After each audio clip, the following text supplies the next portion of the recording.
Ciao da Gabriele di Staticalvo, il servizio di consulenza statistica che aiuta la tua azienda o organizzazione nel fare decisioni statisticamente più rigorose. Oggi ti parlo di una cosa che fino adesso ho solo citato, ossia un termine apparentemente tecnico come modello deterministico. In altre occasioni avevo menzionato molto rapidamente che esistono, due grosse famiglie di modelli, quelli deterministici e quelli statistici. Quelli deterministici si vedono in scienze dure come la fisica o la geometria, quelli statistici si vedono in tutti gli altri campi, ad esempio le scienze molli come l'economia o psicologia. Cosa cambia fra le due cose? Innanzitutto che i modelli deterministici spiegano esattamente una variabile, ad esempio l'energia. Energia uguale massa per velocità della luce al quadrato. I modelli statistici spiegano una variabile obiettivo ma con un termine di errore che ha certe proprietà. In questo video ti faccio vedere come utilizzare l'approccio statistico su un problema di geometria, quindi deterministico, non ha molto senso, e poi ti farò vedere una soluzione che ti farà probabilmente impazzire se ti identifichi un po' nella mia personalità, ma questo lo lascio a te. Prima di andare alla parte più di statistica ti faccio vedere un po' l'ambiente in cui faccio questo video perché è nuovo. Non abbiamo a che fare con Google Colab ma con POSIT, che una volta si chiamava RStudio Online, quindi è la versione su browser, quindi per Chrome o qualsiasi browser tu usi, di RStudio. Ovviamente non utilizziamo le risorse del nostro computer per fare i conti e immagazzinare gli oggetti dei dati, ma utilizziamo le risorse di qualcun altro. Perché ho scelto di farlo qui, nonostante ha 4 pannelli ed è da addetti ai lavori? Semplicemente perché mi sono accorto che Google Colab, quando si tratta di caricare certe dipendenze, ci mette un'infinità di tempo. Qui è letteralmente una questione di secondi, quindi probabilmente da ora in avanti vedrai che utilizzerò più spesso questo tipo di servizio web. Ti introduco rapidamente i pannelli. Qua è il pannello del codice, questo è l'output, e qui abbiamo un altro tipo di output, ad esempio i grafici. Poi vabbè, qui abbiamo varie schede, ad esempio da qui io ho installato questa libreria, cosa che su Google Colab è un pochino più scomoda, ma questo è un altro discorso. Qui abbiamo invece il pannello degli oggetti caricati e salvati. Altra considerazione, su Google Colab ogni volta che accedo mi serve ricaricare gli oggetti, io vedo soltanto gli output salvati. Qui invece ho sia gli output salvati sia i grafici, cosa che c'è anche su Google Colab, ma soprattutto anche questo. Comunque io ho creato questo dataset chiamato area sfera, dove abbiamo un raggio, abbiamo un'area e altre due variabili che vedrai dopo. L'obiettivo di questo video è ricostruire l'area senza usare la formula dell'area della sfera. Il primo approccio per fare questo è utilizzare un modello lineare. Faccio una zoom così la cosa si vede leggermente meglio, e ho specificato il modello come area come variabile obiettivo e raggio come variabile esplicativa. Questo senza intercetta. L'intercetta è da quale valore minimo parte la nostra y, quindi l'area. Costruisco il modello e abbiamo ovviamente un raggio significativo, un coefficiente di 951, e ti chiedo di tenerlo a mente perché ci tornerà utile a brevissimo. Abbiamo un R quadro aggiustato di circa il 90%. Andiamo a fare un secondo modello inserendo una trasformata del raggio, andando un po' a scopiazzare da quella che è la formula ufficiale, e vedrai che non cambia assolutamente nulla. Il coefficiente rimane lo stesso, l'R quadro rimane lo stesso. Andiamo a vedere i grafici di diagnostica. Questi grafici di diagnostica sembrano suggerire che abbiamo degli outlier, quindi dei valori anomali, ad esempio l'osservazione numero 7 e l'osservazione numero 11. Però questo con un approccio da modello lineare. Qui ho inserito la costante P per avvicinarci di più alla formula ufficiale, ma se io costruisco un modello con quest'altra aggiunta cambia il coefficiente, che da 951 a 303, non cambia l'R quadro. A questo punto possiamo scrivere la formula completa aggiungendo la costante del 4, completando così la formula deterministica, ma facendo il modello cambia ancora una volta il coefficiente, ma non cambia l'R quadro. Ti chiedo anche di fare attenzione a questi due punti, che significa la moltiplicazione in R. Se io avessi inserito l'asterisco per fare la moltiplicazione, mi avrebbe fatto un'interazione in maniera diversa. Interazione in statistica significa moltiplicare le variabili. Perché non arriviamo a un fatidico R quadro pari a 1, quindi del 100% della variabile spiegata, per come è fatto a livello di formula il modello di regressione lineare e anche del come stima questo parametro qua, che è il metodo dei minimi quadrati. Questo è l'approccio della regressione nella statistica, chiamiamola classica, anche se di solito uso classico in un altro termine. Ci serve passare ad un altro tipo di regressione che ha un altro nome, ossia regressione simbolica. E qui ti si aprirà un mondo, probabilmente. Per fare ciò mi serve caricare questa libreria e iniziare con questa funzione, che dice cosa? Che l'espressione della mia regressione simbolica avrà la seguente scrittura. Una funzione dell'espressione, l'operazione dell'espressione e dell'espressione, oppure la variabile. Adesso lo vediamo ognuno di questi.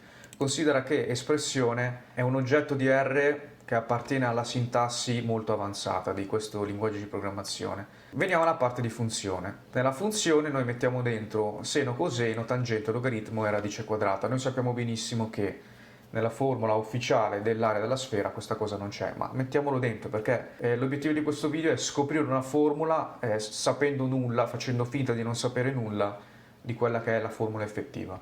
Poi come operazione cosa mettiamo?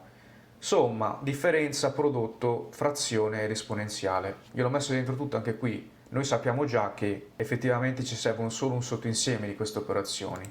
Poi come variabile cosa mettiamo? Ovviamente il raggio. A seguire mettiamo un certo numero per l'esponente e anche la costante p. Tu mi potresti dire Gabriele, qua è scritto già la formula per l'area della sfera. Ma non è scontato, perché questa è la formula generica, poi sta all'algoritmo trovare quella precisa.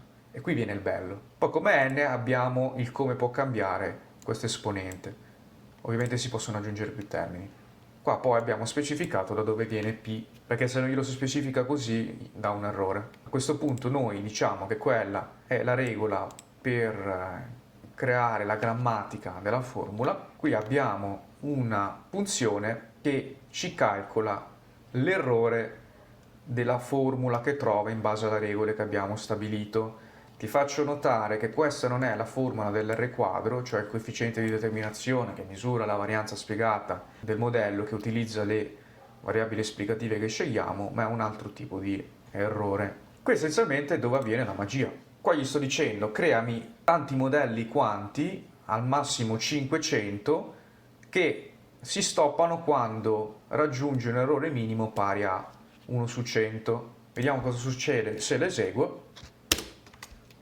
E qua inizia a sputare fuori tutti i modelli. Ricordiamoli dall'inizio perché effettivamente è troppo veloce. Come primo tentativo abbiamo la tangente del raggio più un'altra serie di operazioni che ha un costo relativamente alto di 7. Secondo tentativo va sempre una tangente, qui ripete essenzialmente la formula precedente, cosa che si potrebbe evitare, così come anche nel terzo tentativo e così fino al 28esimo. Come vedi praticamente ha fatto una ripetizione della stessa formula per varie occasioni e poi per pura fortuna ha trovato l'espressione che corrisponde esattamente alla nostra formula.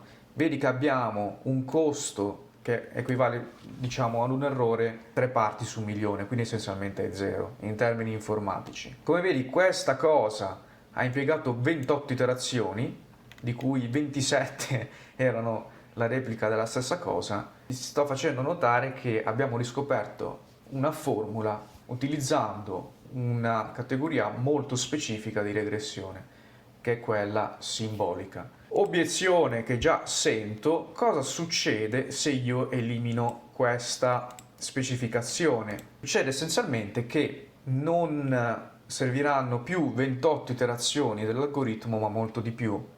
E anche se ne metti 5000 non è detto che trova la formula effettiva.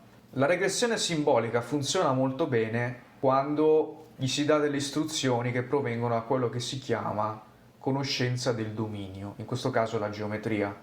Se non hai conoscenze del dominio, vai letteralmente di forza bruta, un po' come con le password. e diventa estremamente inefficiente dal punto di vista computazionale. Quindi non è un'intelligenza artificiale generale che gli metti 4 cose e fa tutto lui.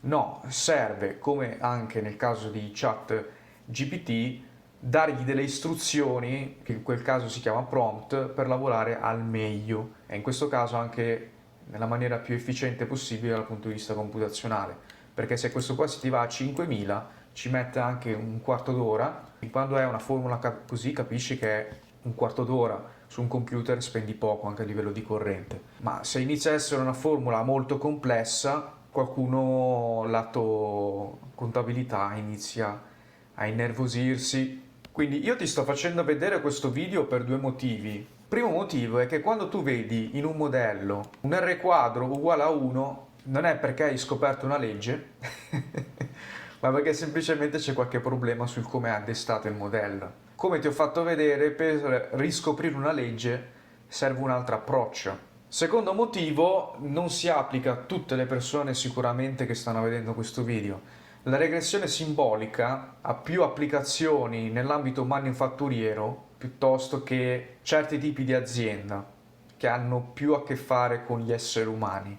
Nel senso, gli esseri umani hanno un comportamento molto meno prevedibile e quindi inserire nei modelli il fattore errore ha senso. Se si vuole modellare certe cose dell'ambito manifatturiero, si ha a che fare con cose più di tipo ingegneristico. Quindi i modelli di regressione simbolica hanno più applicazione in ambito ingegneristico che in ambito non ingegneristico. Lo dico così per semplificare. Ti faccio un esempio, io se provo ad applicare la regressione simbolica al tuo fatturato, posso anche trovare il modello con un errore estremamente basso, che se lo trasformo in R quadro diventa uno 0,99. Il problema di un modello del genere è che è solo un'equazione matematica, non ha nessuna interpretazione. Questa cosa l'ho anche spiegata in ambito statistico, magari delle variabili vengono fuori significative, ma hanno una interpretazione così complessa che non hanno un ancoraggio alla realtà. Forse in un caso ho spiegato di una interazione che aveva una trasformata, quindi al posto di avere un'interazione classica che graficamente diventa un piano,